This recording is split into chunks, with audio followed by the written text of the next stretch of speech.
yako pale. Atakayegombea tena mimi simjui, kwa sababu ni haki ya kila mwanachama kugombea, ambaye yuko kwenye madaraka sasa hivi na ambaye yuko nje ya uongozi ana haki ya kugombea, as long as wewe ni mwanachama na umekidhi kama katiba inatueleza. Lakini mradi huu sio mradi kwa ajili ya sifa, ni mradi kwa ajili ya klabu ya Yanga.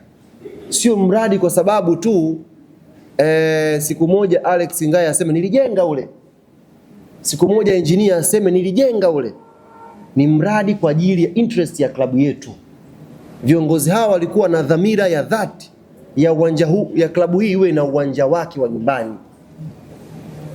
Kwa hiyo huo mchakato ufanyike, ukamilike, aidha uongozi uko madarakani au ukamilike uongozi ukiwa huko madarakani, ni alhamdulillah, kwa sababu interest ni ya klabu.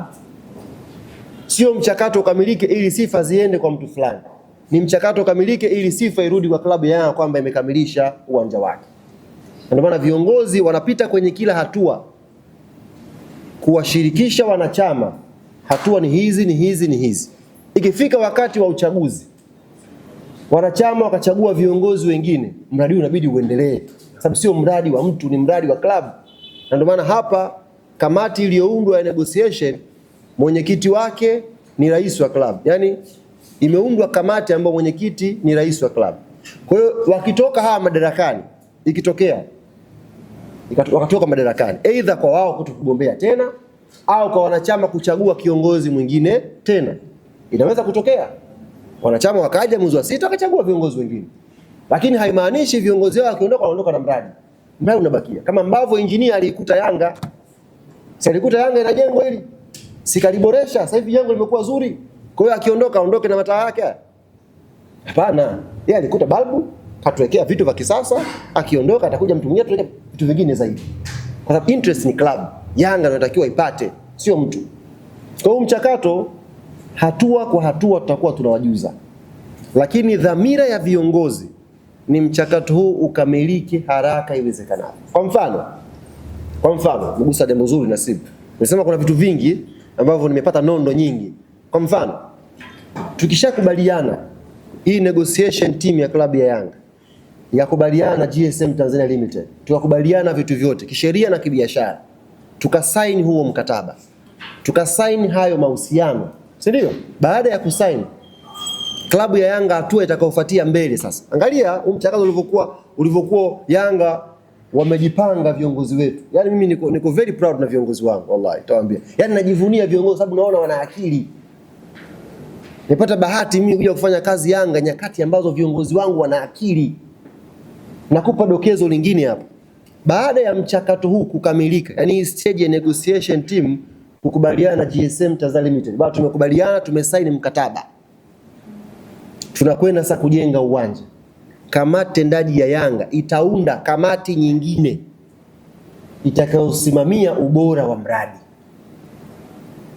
Sio, unaelewa?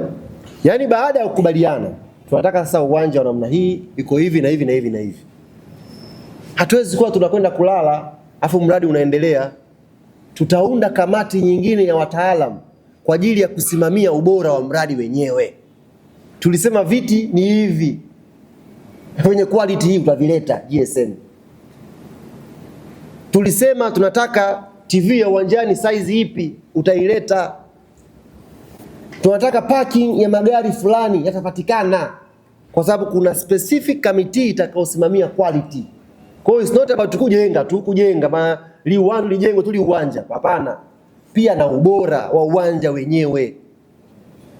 Siku mkisikia inshallah finali ya Champions League na pia Nasibu Mkomo ameuliza, "Umependa t-shirt yako ya unfollow?" Kuna watu pia CAF wamesha unfollow leo, hawana shughuli nao tena. Anasema sisi Yanga mawazo yetu yalikuwa yapi kabla hata hajakwenda hata kukutana na hawa wanaokuja kujenga uwanja. Yaani mawazo ya Yanga yalikuwa yapi? Tunataka nini?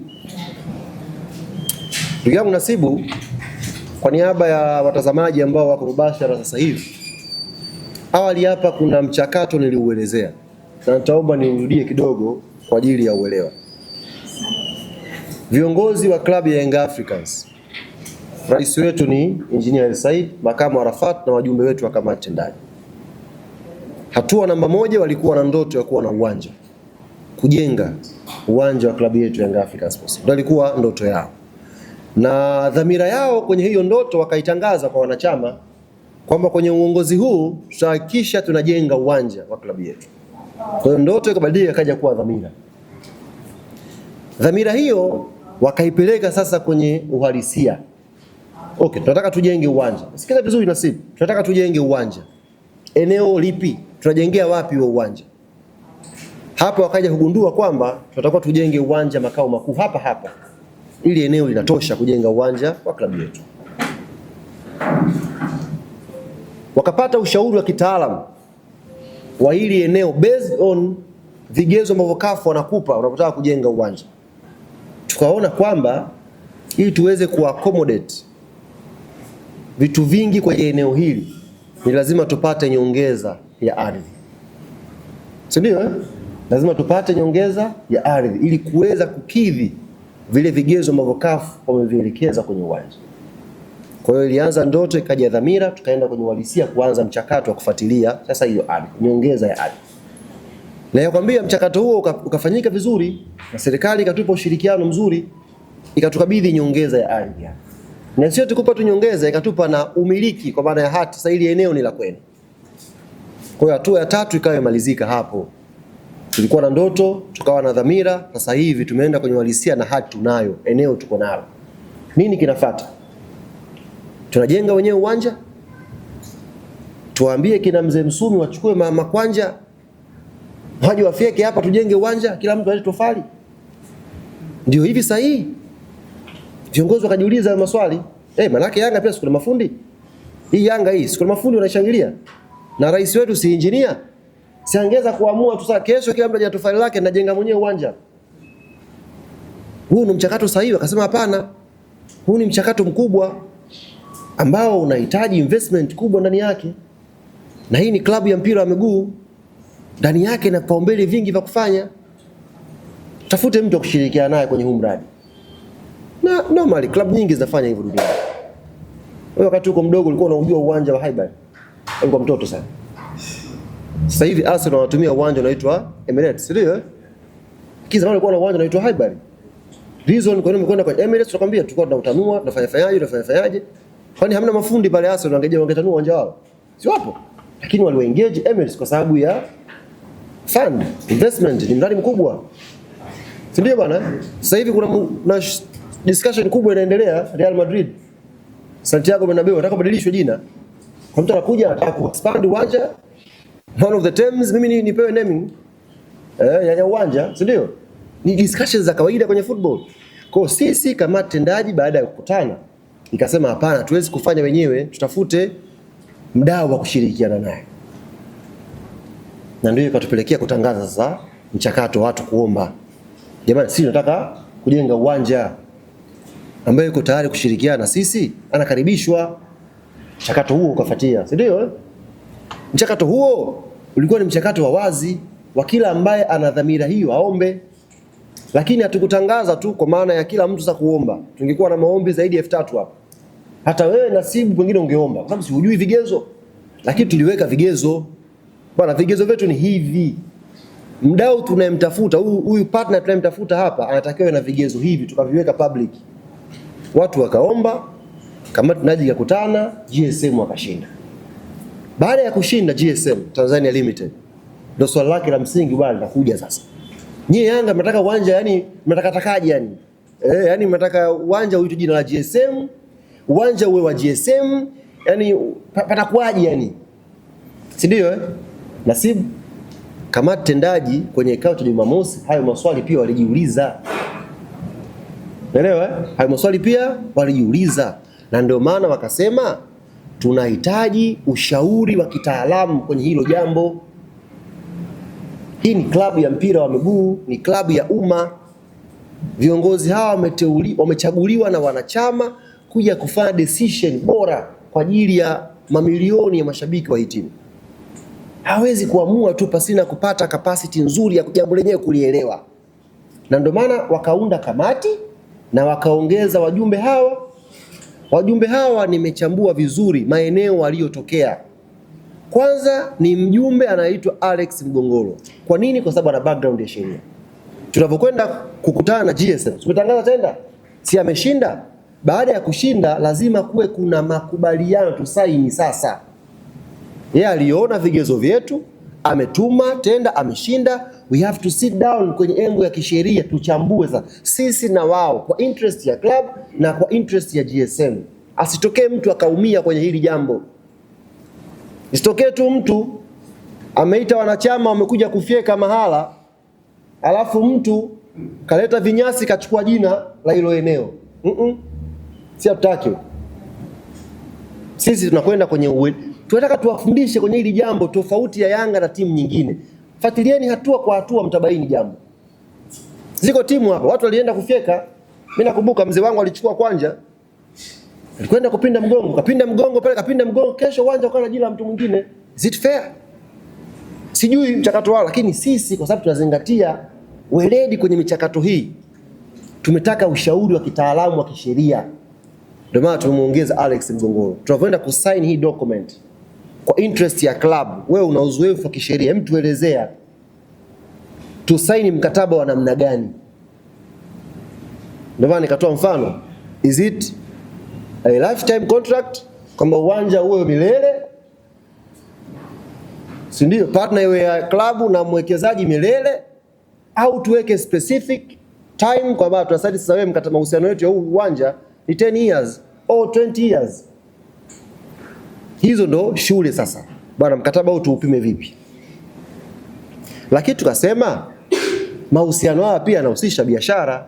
Huu ni uwanja, it's business, pure business. Watakuja watu, wataingia hapa, patakopa na kumbi mbalimbali hapa.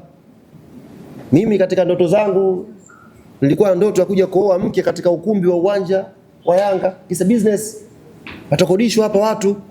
Kuna timu zitakuwa hazina viwanja, zitakuja kukodi uwanja wetu kucheza. It's a business.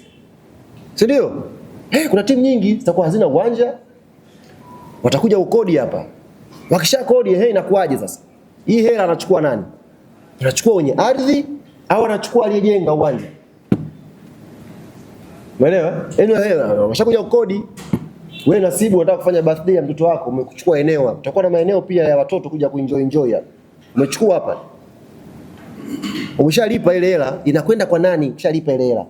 Ni mali ya moja kwa moja ile biashara ya mmiliki wa ardhi au aliyejenga. Hiyo biashara tunakubaliana vipi? Ndio tukamuongeza Ivan Tarimo kuja kuwashauri viongozi wetu kwenye kamati. Bado tukienda kukutana na GSM Tanzania, nafikiri modality hii kwenye biashara imekaa vizuri. Wao wanatupa mwongozo sasa. Alafu tunawasikiliza na upande wa GSM tunakubaliana. Tukishinda kukubaliana katika makubaliano hayo, tutarudi nyuma. Bwana, mchakato mpya unatangazwa, tafute mdau mwingine. No problem. As long as interests za club zitakuwa mbele na hazitamuumiza mwekezaji. Ndio maana tumekuwa na hii kamati kwa ajili ya mchakato huu specific. Kwa sisi Nasibu tunachokiota, tunachokitamani, tushapata muongozo kwenye kamati hii. Mimi Ali Kamwe naweza kutamani tu. Naweza nikatamani tu uwanja wetu hapa tuweke maduka yazunguke maframe kote. Si matamanio tu. Si ndio bwana? Lakini kumbe kwenye upande wa kibiashara kama tumeshauriwa tofauti. Kwa hiyo sisi matamanio yetu yabakia nyuma, tumetanguliza taaluma. Wenye taaluma waje watuambie. It's not about tu kusema ni Yanga Arena, ni GSM Complex, sijui ni nini. Tukishasema hivyo, kwa makubaliano yapi? Yenye manufaa yapi kwa klabu na kwa mwekezaji? Ndio maana tumeunda hii kamati. Kwa hii kamati itakutana, nimesema ndani ya wiki hii itafanya kikao chake cha kwanza. Na mimi nimekuwa wazi kwa ndugu zangu waandishi wa habari, mkiona panapita wiki, pana ukimya, njooni. Nyie mna haki na wajibu wa kunifuata popote kuniuliza, bwana wewe mchakato ulisema unaanza na mchakato unakimbia, tumekwama wapi? Kokote mtakaponiona niulizeni. Na viongozi wamenipa mamlaka hayo. Juzi mliona kwenye kikao cha kamati tendaji, si mliona nipo ndani mule?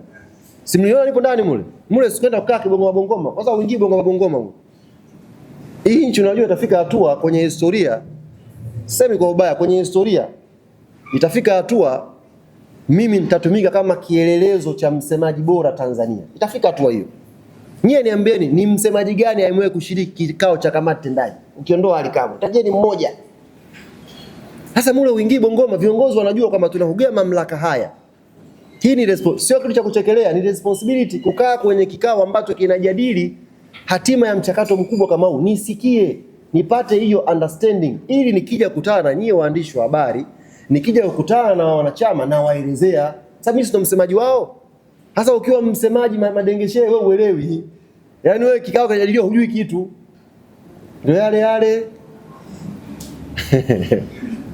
ndio yale yatajirudia. Lakini nawashukuru viongozi wangu, wamenipa thamani. Njoo kaa hapa kwenye hichi kiti, sikiliza huu mchakato. Mimi ni mdogo, hii club ni kubwa, wangu wazee wangu, lakini nashiriki kwenye mchakato wa kihistoria. Kwa nini? Sio kwa sababu ya kuchangia. Sina hata maoni mimi. Mimi siwezi kuwa na maoni pale ya kuizidi kamati tendaji iliyochaguliwa na wanachama wa club. Lakini niko pale kwa ajili ya kuwa sauti ya viongozi na wanachama na Watanzania. Nipate uelewa. Ili swali unauliza wewe, ningekuwa